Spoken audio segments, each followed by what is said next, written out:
goes.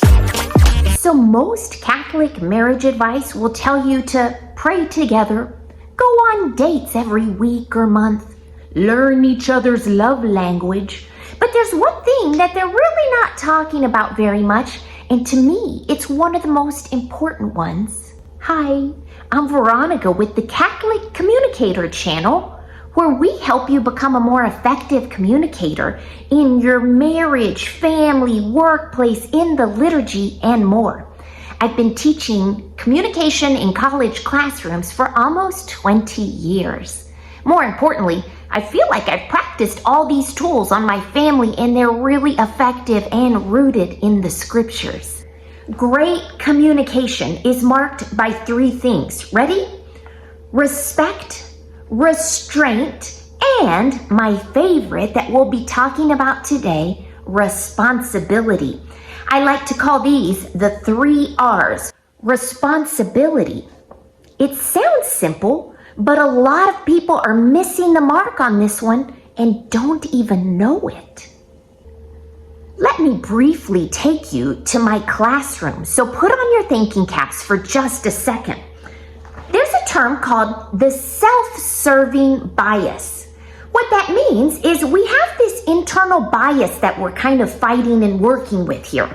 It says when things go well, we make internal attributions. When things go poorly, we make external attributions. Let me explain. When things are going well, we like to point internally to our own character, our own talents, our own hard work. When things are not going well, sometimes the self-serving bias makes us point to other things outside of our control. We place blame instead of taking responsibility. Let me give you an example. We won the game. Okay, we won the game. That is positive, right? What do people do? They attribute internally. We won. We're very talented. Our team worked so hard for that. Pause. Now let's make it a negative outcome. We lost the game. The self-serving bias sometimes makes external attributions. We lost the game because of the refs. We lost the game because the other team cheated. We point outside of ourselves rather than taking responsibility. I should have trained harder. I should have practiced more. The self-serving bias doesn't take responsibility.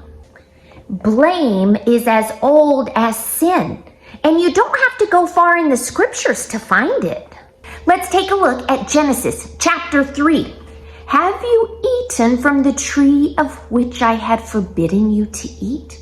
The man replied, ding, external attribution. The woman whom you put here with me, she gave me the fruit from the tree, so I ate it. Do you hear that? He's placing blame outside of himself. The Lord God then asked the woman, what is this you have done? The woman answered, listen to the external attribution. The snake tricked me, so I ate it. Do you notice that nobody says, I didn't obey you, Lord. I'm sorry. They're like, bing, that lady made me do it. Bing, that devil made me do it. External attribution. The truth is, we want people to take responsibility in our relationships too. So how do we do this? This is kind of hard, but I want you to think about a time that somebody really hurt you. Maybe they hurt your feelings and said something they shouldn't have said. Maybe they did something that impacted you and hurt your heart. Think about that moment for just a second. I'm going to give you 2 choices. What would you rather them say? Number 1, I'm sorry you felt hurt. Number 2, I'm sorry I hurt you. Personally, I would want sentence number 2. One makes peace, one starts a fight. One places blame, one takes ownership. If you've ever read any communication books, you've probably read about I language. communication books talk about in conflict, you want to use the word I instead of you. It's almost a safe way to make a comfortable environment for conflict. I takes responsibility, and the way I help my students remember this is this. If you want things to get ugly, you have to use you. For some reason, when we use the word you, it's almost like rhetorically putting on the boxing gloves. You are a slob. Instead, we should say something like, I feel overwhelmed when you leave your stuff out because I feel like a maid instead of your partner. One places blame and one is kind of vulnerable and sharing feelings. So why doesn't everybody just take responsibility for their own actions, behaviors? The reason is the sin of pride. Pride is the love of one's own excellence. The love of one's own excellence. When people, let's say your spouse or somebody that loves you and you love them, maybe your son, daughter, they come up to you and say, man, I feel really hurt by what you did or what you said. That begins to diminish the way we had hoped people would see us. Golly, I wanted you to see me as a good mom. I wanted you to see me as a good employee. Instead, taking responsibility isn't prideful. It's actually quite humbling. Ugh, I'm sorry that I hurt you. I didn't mean to offend you. I apologize. Taking ownership and responsibility for the way we've hurt others. Responsibility means choosing love even when it's hard. It's not about taking the blame for everything.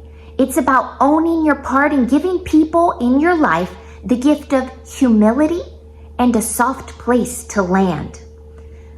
Okay, so starting next week, I'm going to be dropping weekly content. Once a week, my plan is, Jesus, Mary, Joseph, is to drop weekly videos for lectors and those of you hoping to prepare your hearts for the Mass readings that upcoming Sunday.